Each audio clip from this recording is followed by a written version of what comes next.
Good afternoon. It's the Sybil Savage 76. I just wanted to let you know that I am Mark Safe from Matthew McConaughey's comments on gun control.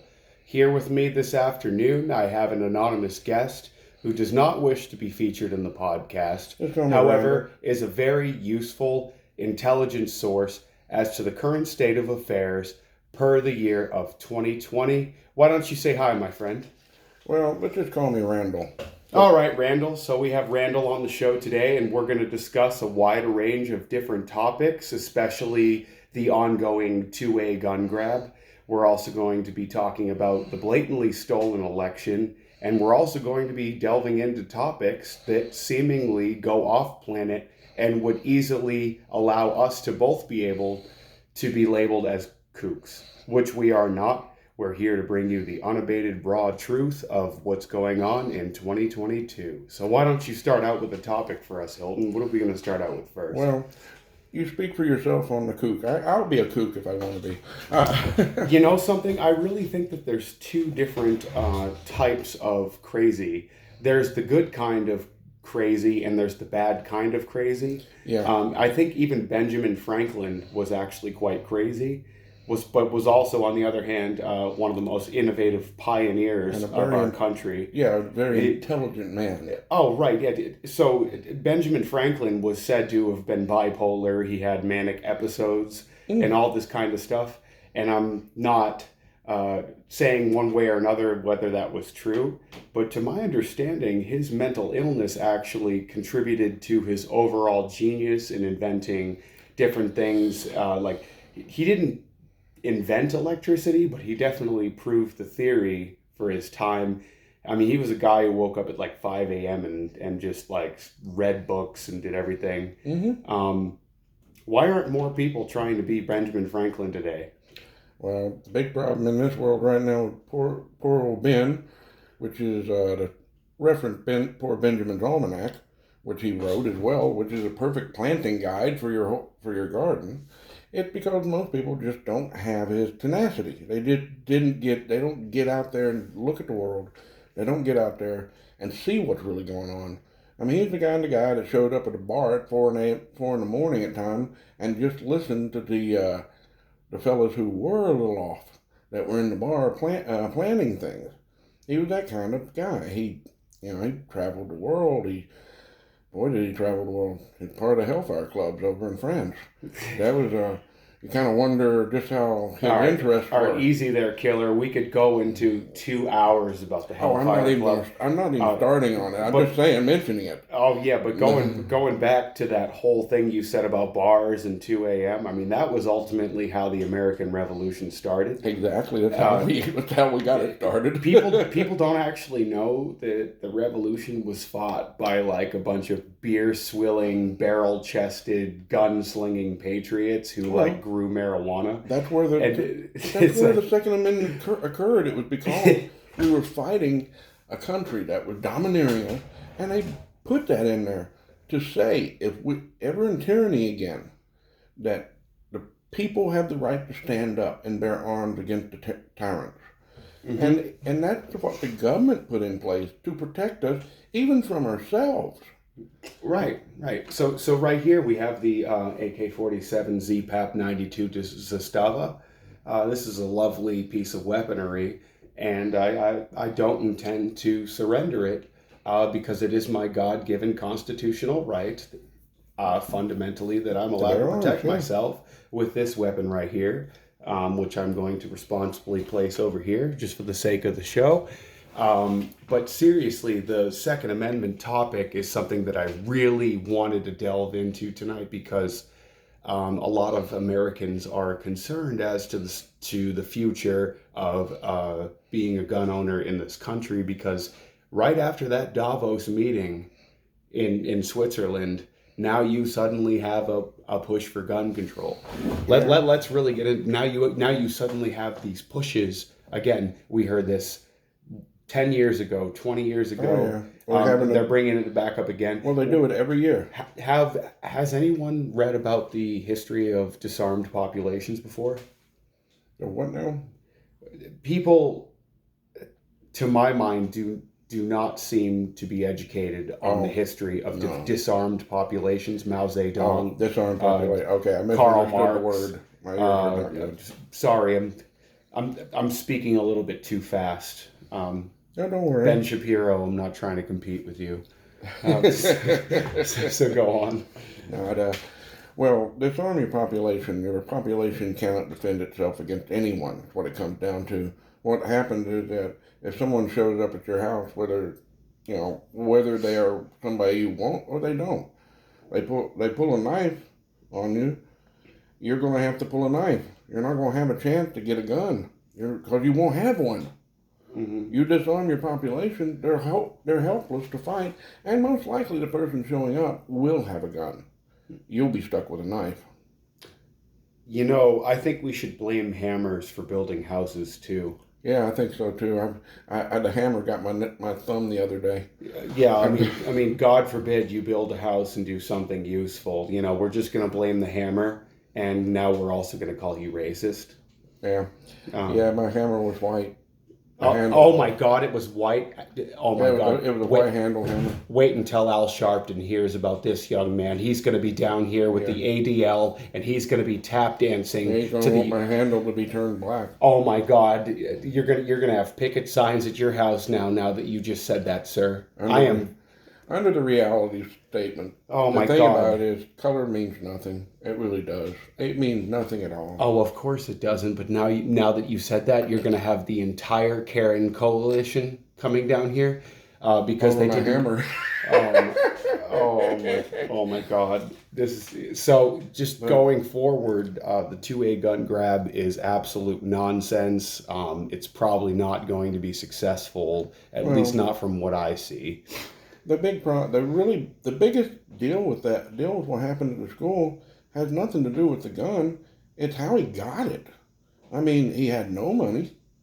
He somehow had the ability to purchase the most expensive gun. Daniel Defense, $4,500 worth of weaponry. And then he had ammunition. I mean, the guy worked for basically almost minimum wage, I understand. I think that he barely even made minimum wage, the Uvalde person. Mm-hmm. He was all kinds of messed up in his head. He had a $72,000 truck that he crashed.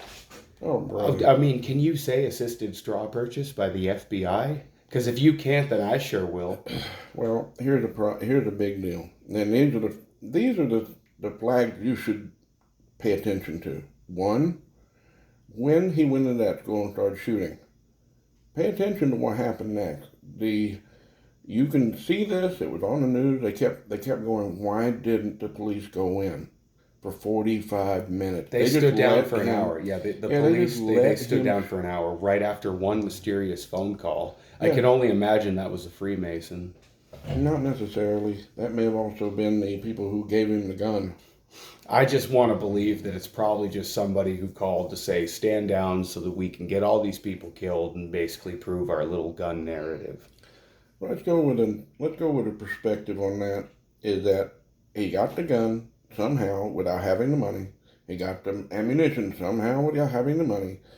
Someone put him up to it.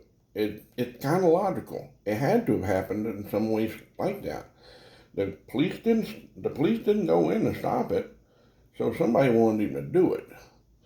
So it doesn't matter whether it's Freemasons, Anunnaki, or what. It doesn't even matter. Somebody above was pulling the strings on this little fool, and the idea was to let this happen to where they can bring up gun control again. And I'm starting to believe all that completely because I'm seeing it over and over and over. A few years ago, there was another one of these where the security officer left the school because he didn't want to be in the middle of it.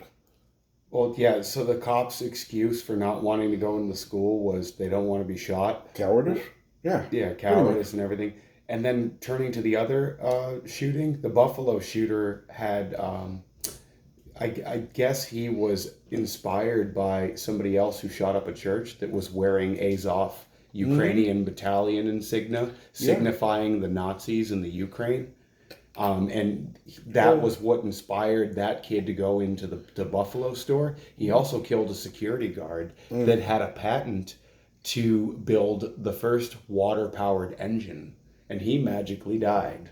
That's kind of funny in a way. Oh yeah, but so he not only killed that guy, but he also was inspired by a kid who had recently shot up something else that had the Nazi Azov Black Sea insignia on his tactical vest as he carried out these It appears atrocities. to be a very tangled scheme that was put in place. Why does this all seem connected? Did you also hear that It was very connected. Did you hear that Nina Jankowicz, the head of the disinformation board of the Department of Homeland Security, she actually had to resign because she was proven to be connected to the Azov brigades, who were neo-Nazi Ukrainians who were responsible for the ethnic cleansing and genocide of their own separatists in the eastern region of Donbass. Why am I not surprised? Oh yeah, and suddenly the disinformation board had to be dismantled, and also Alexander Mayorkas in the beginning mentioned that it had no operational authority to begin with, because these people knew that they were dead in the water no matter where they turned. They just needed lights, glamour, and enough clout to make it seem like that they were alive. And the minute they were found out, they had to be gotten rid of. That they had no. Oh man, that is such a messed up situation right there. And considering that our president at present time has such deep connections to Ukraine, you have to The kind of wonder. biolabs proven by yeah. You know, the Pentagon confirmed the biolabs that I had been going on about. The Pentagon confirmed the biolabs in Ukraine connected to gain of function via metabiota, which was actually something that was in cahoots with Perkins Coie, which Hunter Biden was involved with, which is on the laptop, which implicates Biden himself. And here's the thing: if you think the Russians were just going in to do a full genocide, the Russians, especially when you check out some French news reports, if you can get hold of them because they disappear quick. Oh, they do, yeah. They talked about that Putin would constantly warn them where he was going next and tell them what he was doing next. And the French were actually coming out with the fact that the Ukrainians were actually bombing some of these places themselves just to make the Russians look more guilty.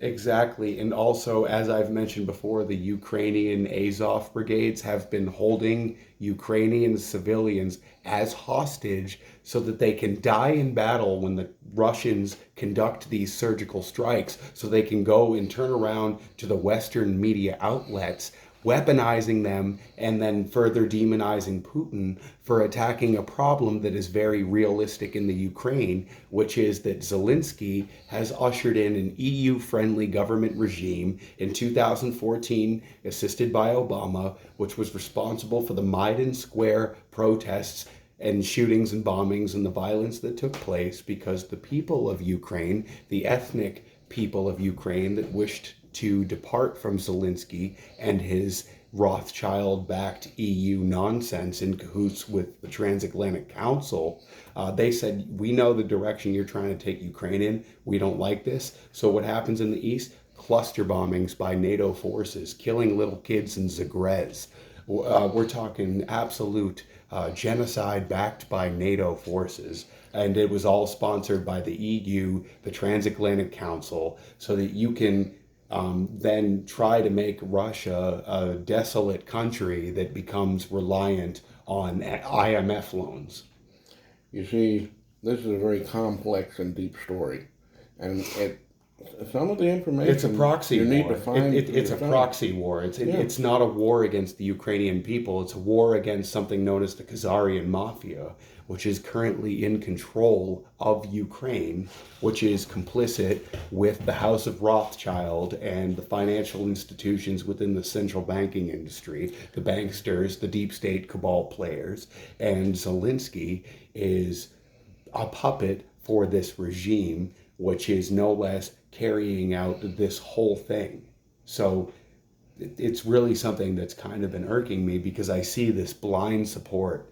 Look, it's one thing if you want to support the safety of the Ukrainian people. It's not okay to support the safety of neo-Nazi pedophile Khazarian mobsters who want to take over countries, influence economies, and enslave people to their system. Well, right now, the one thing that I see there is that the same problem that we have right now in America with the COVID situation, Fauci had something to do with that because he was connected to the World Health Organization. He was connected to the Wuhan lab. And the Wuhan lab is also in cahoots with the labs that are in Ukraine. Mm-hmm. So you're looking at Fauci being in connection to all these different, basically war crimes himself. Oh, well. And I mean directly. And I mean, poor old Trump, he listened to Fauci, which he didn't even know about any of that stuff. And I know that because he was not on the inside in the first place. So he just walked into a situation that was a freaking like walking in the middle of fire ants. Yeah. He was trying to drain a swamp that the swamp was all that there was, and there's no draining a swamp bigger than where he ended up. Well, the swamp, the swamp's even bigger than I know. everybody thinks the swamp is like the Rothschilds, the Rockefellers, the whatever. The swamp is actually the papal bloodlines of Rome, and like the Caesar, the Bogli, the Foglia, the Serini. They have all these weird Italian names. Let's go to the other direction for a second. Sure. Let's switch gears here. Let's go to the other direction with the swamp and take it away from, say, connecting, the large families in the world. The swamp is also the freaking codeman that comes by your house. The swamp is a locally elected person who is and they're not even elected half the time. The swamp are unelected most of the time. That big swamp is all those little guys who work for the local governments as well, that they come out, they look at your house, or they deliver you some little warning about something or another. And it's another form of control, which I know we don't like that. Heck, I mean, they come into my yard and they said I had too many bicycles behind my garage. Well, they weren't. You couldn't see them, and they still told me I had to get rid of all my bicycles. Mm-hmm. I had them actually out of sight, out of mind. They used a drone to go in my backyard and see what was behind my garage, which could not be seen unless you come on my property. But they use a drone to get around the rules now. Yeah, so now we're going to be... So, Bill Gates said the greatest example of what he wanted for the world was Australia. Of course he did, right? Well, Australia's locked down, and we've managed to depopulate the majority of the population by at least 17%. We really didn't kill enough people, so what we're going to do is we're going to create monkeypox. This is phase 2. I'm going to talk about it on my next keynote speech, TED Talk, and we're going to talk about how we can reduce our carbon footprint by really killing these MAGA supporters. Welcome to 2022. Yeah, what a disastrous place. Oh, we must have everybody have the nipple clamps and the genetic mutation so that we can carry out the New World Order, and everybody will be doing the Schmierschgehoven. Henry... Let's get back to the tropics. Let's skip the weird stuff that turns me on. Klaus Schwab is like literally the most prolific fucking weirdo that has ever existed. Strange character. He's like Hitler mixed with like the drag show that's going on. Oh, man. Oh my God! Don't tell me about that. I have a video that I'm going to send you later. They got little kids going up on little kids following people around with vibrators. All these people need to be held accountable, prosecuted, and sent to prison for the rest of their fucking life. Well, yeah, I understand the Rainbow Coalition, and I have nothing against folks that have their own ideas. Right, but you're dragging it in front of kids and cramming it down the regular population. To take the little kids who don't even know who they are yet, and put them gender in the middle dysphoria. Put them in a situation where they have no clue what's going on and make it seem cool. All of a sudden, it just messes them up. It takes away their free will to find their own path by making it where they don't even know what the path looks like. And at the same time, not to take it off that topic, where other countries, their kids are not necessarily being taught about sexuality. They're taught about having confidence and integrity Yeah. and discipline and learning how to work hard, learning how to balance a checkbook, learning Japanese. the Japanese, I mean, the Chinese, like those kids are smart. Those kids are learning like math, like they're learning how to build themselves. Some of those Chinese kids at 10 years old, and this is the bad part, this is where intelligence becomes malevolence. They're taking their kids and teaching them how to hack computers at 10 years old Oh, yeah. so that by the time they're 20, they can hack into the fucking Pentagon. Oh yeah, and the fact is that our people haven't been trained like that anymore, or not being trained like that anymore. We're basically sheep going. Bah, bah, bah. I have a cock. I have Anyway. a pussy. Sir, Anyway. ma'am, they. Sir, ma'am, they. My, anyway. he, she, we. Okay. My, I was trying to just make something short out of that, but it turned out a little weirder. Yeah. Sorry. I Yeah, just needed to rip on them in I that know. peculiar way. But nonetheless, the idea is You know, Beta O'Rourke is the greatest gun salesman to ever live. Okay.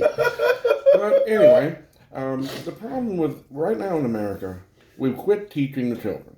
They really have. You know, if your kid goes to school, he's being taught what's on the test, but he has no critical thinking. And people say that nobody has any common sense anymore. That's why. Think about it. Nobody has to go outside and learn a damn thing anymore about life.